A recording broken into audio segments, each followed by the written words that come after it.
Thanks to Taurus for sponsoring this video.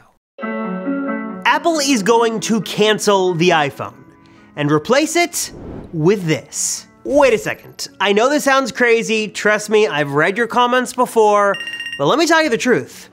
Apple doesn't care what you think. The clock is already ticking, and the iPhone won't be around much longer. But not before it changes in some major ways that some of you will love and some of you will absolutely hate. Apple's 2023 master plan just leaked. So let me tell you about the big news that we're expecting next year, why you should care, how the iPhone is going to get a massive upgrade and downgrade, and also why everything is about to change. 2023 might just be the year, hate to say it, that Android wins.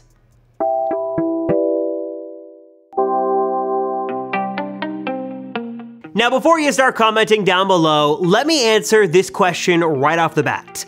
Is Apple going to cancel the iPhone in 2023? No.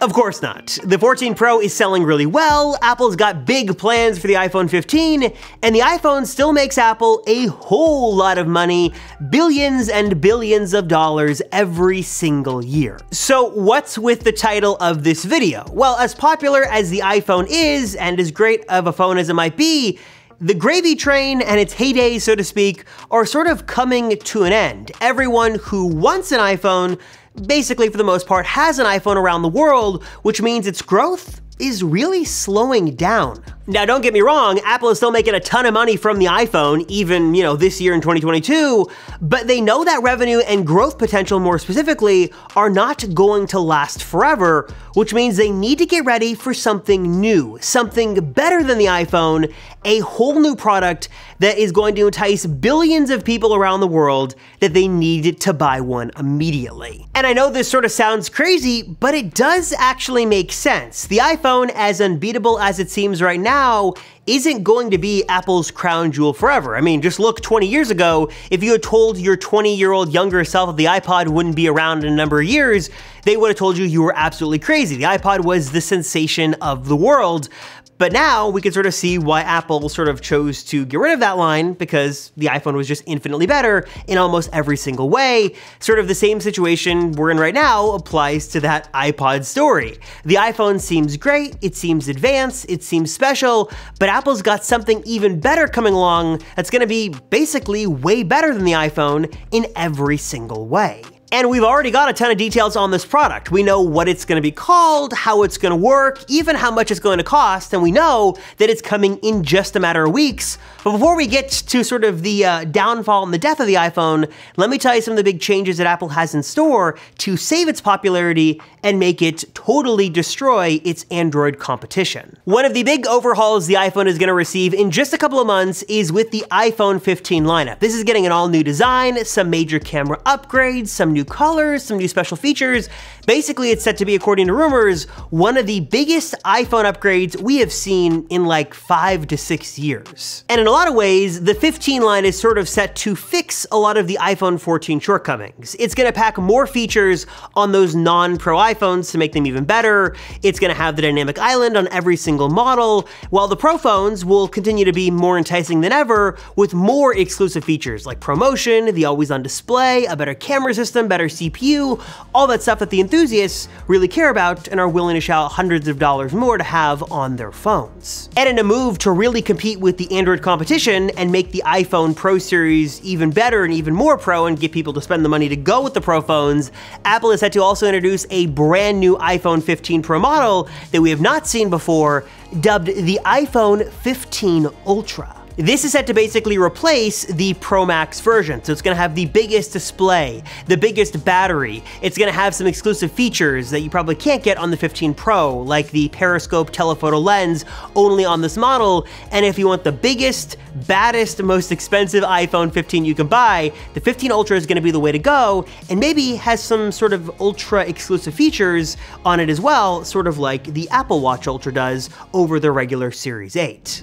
Okay, now before we continue with what's coming next with the iPhone 15, let's take a quick break and talk about the iPhone 14, or the current iPhone you've got in your pocket right now. If you are on the hunt for a case and you're looking for one that is super sleek, super simple, one that's nice to hold in your hand, and also one that's going to protect your phone if it has an accidental drop like that one right there, then look no further than one of the amazing cases offered by this video sponsor, Taurus. And personally, one of my favorite cases in the Taurus lineup is this one right here on my phone. It is the Guardian case. It is super sleek, super lightweight, super premium. I sort of love the 30% translucent design, so the phone color of your iPhone sort of just peeking through there. Taurus also has a bunch of other wonderful options here. Like if you're a fan of a clear case, you're gonna love their Diamond Clear case. It offers military grade protection here as well, while also packing industry leading anti-yellowing too. And there's also the U Pro line that packs a super convenient hands-free kickstand right into the design of the case. And it comes in either a magnetic kickstand option or their O stand option as well. And particularly, I love how much functionality is built into this O stand case. This thing is amazing. It allows you to sort of free up your hands and sort of be able to have your phone stand up anywhere that you are. I love that it has full MagSafe compatibility. It's got super strong magnets, so you can attach this to an iron location, maybe if you're at the gym trying to follow a workout or trying to follow a cooking recipe in the kitchen. And also, I love that this built-in stand means it's sort of like a tripod anywhere you go. So if you feel like busting out your dance moves or your lack of dance moves in this case, you can do it really easily anywhere with this O stand case on your iPhone. These are the perfect pairing for your iPhone. I love them, and I know you guys are gonna love them as well. So if you wanna learn more for yourself today, check out all the cases that Taurus has to offer and pair one with your iPhone like right now. Click the link right down below in the description to learn more and pick up a Taurus case for your iPhone today. But in addition to some good news, we've also heard some bad news and some controversial changes that Apple also has in store for the iPhone 15 and beyond. One good piece of news is that the iPhone 15 should be switching to USB-C. That'll be great to see on every single model. But Apple is going to restrict the USB-C speeds on their non-Pro phones. Shocking, I know. And also remove the buttons sort of on the 15 Pro models, giving you solid state buttons that feel and emulate a regular click while the phone is on, but when the phone is off, you can press it and nothing is going to move, basically giving you fake buttons on the 15 Pro. And we have heard time and time again that Apple's ultimate goal with the iPhone is to make like a portless, buttonless iPhone. Beyond that, we also know that Apple is working and testing some new designs for the iPhone that would make it more unique and more competitive with the flips and folds of the Android world. We know that Apple is working on a folding iPhone in a couple of different iterations. Some say that Apple could make something more like a Z Flip, where it would sort of go from a smaller iPhone into a larger one. You'd have a larger screen on the inside. And some rumors say that Apple might do an iPhone Fold, sort of like the Z Fold, or even something like the Microsoft Surface, where you sort of have two screens that open up like a book. I know a lot of you guys are very against the sort of folding phone craze. You either love it or hate it on the Android side. We know that Apple is working and testing this, not just on the iPhone, but also on the iPad as well. And as the iPhone sort of evolves in the next few years, and if folding phones continue to gain in popularity, in order to compete, Apple just might have to make their phones fold and do some sort of form factor change. We've had basically a rectangular slab of glass basically since 2007. Some major form factor change is needed to stay competitive, and according to rumors, it might just be a fold. But in all reality, none of this might even matter, because starting in just a couple of weeks in 2023, Apple is going to begin their two-step plan to eventually eliminate the iPhone and move on to something bigger, something better, something brighter, and something even more crazy than the iPhone. Step one of that plan starts with this. This is Apple's mixed reality AR VR headset, either dubbed Apple Reality or Apple Reality Pro. It's running Reality OS, ROS, XOS. Honestly, you've probably seen rumors and headlines and videos on this over and over again, and a lot of you guys are probably asking, why? What's the point? I don't want this headset. This headset looks crazy. Why is everybody making such a big deal over this weird looking headset that straps onto your head? Well, the reason this is so important is that according to people sort of inside of Apple working on this project, this is set to be technology's next big thing. Like the iPod changed music and how the iPhone changed phones, even how the iMac changed computers and the Apple Watch changed wearables, this is going to be Apple's next big thing. According to rumors, we might be getting a special event as early as January of 2023, where Apple will finally show off this headset and show us exactly what this does. From specs and stuff, we know it's gonna have some cutting-edge Apple silicon, it's gonna have a lot of sensors and cameras and micro OLED displays. But the reason this is such a big deal is that it's supposed to take everything your iPhone or your iPad or your Mac could do and just do it in a whole new, more immersive way. So you can play games, you can talk with friends, watch movies, send messages, browse the web, watch YouTube videos in a new and more exciting and immersive way than you could ever do just by sort of holding your phone. But a headset, again, is sort of weird. Who wants to walk around their house or even go out into public with this huge sort of headset contraption on your face? Well, that is where step 2 comes in, because according to, again, those sort of in the rumor cycle and those in the know, Apple's first step to eliminate the iPhone is to release this headset, to get it out there, to get people checking it out, to get people using it, and to get people wanting it and buying it. But it's gonna be expensive and bulky and probably a first-gen device.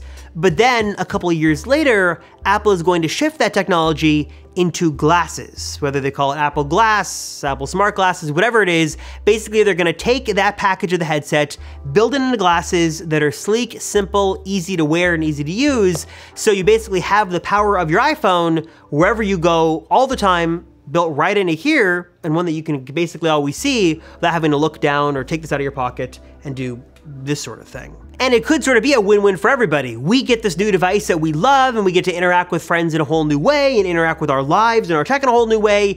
It could be groundbreaking, revolutionary, Apple's magic buzzwords, and be really, really cool. And for Apple, it could be great because not only could they sort of keep earning recurring revenue from services and subscriptions and apps for this headset, but also they get to sell, or try to sell, everybody in the world on this headset that they need to have. Everybody already has an iPhone, but not everybody has a headset, which means that Apple has this whole new product category to explore, and they get to try to sell millions, if not, tens or hundreds of millions of these things around the world over many number of years in order to keep making money and to be more revolutionary than the competition, and that is, at least, if they can pull this off. So I'm curious, what are your thoughts on the Apple headset project? How do you think the iPhone is gonna change, and do you think it's gonna change for the better or the worse? 15 lineup is looking super ambitious. I'm excited to see what happens over the next few years, and I am more excited than I've ever been before to finally see this headset, to finally put the rumors to rest and see once and for all, is it gonna be great? Is it gonna be a flop? Apple's got a whole lot riding on this. Basically, from what we know, like Tim Cook's reputation is riding on this last project being a make it or break it. So I'm really curious to see in just a couple of months what it's going to be and if it's really going to be as revolutionary as we all think. So what are your thoughts on this? Do you think the iPhone's days are numbered? Do you think that this is going to be replaced, or do you think it's going to last forever? Let me know your thoughts in the comments down below. And a big thanks to you guys for watching these videos. I appreciate it. Thanks so much. I am Robert Rosenfeld, and I'll see you all in the next one.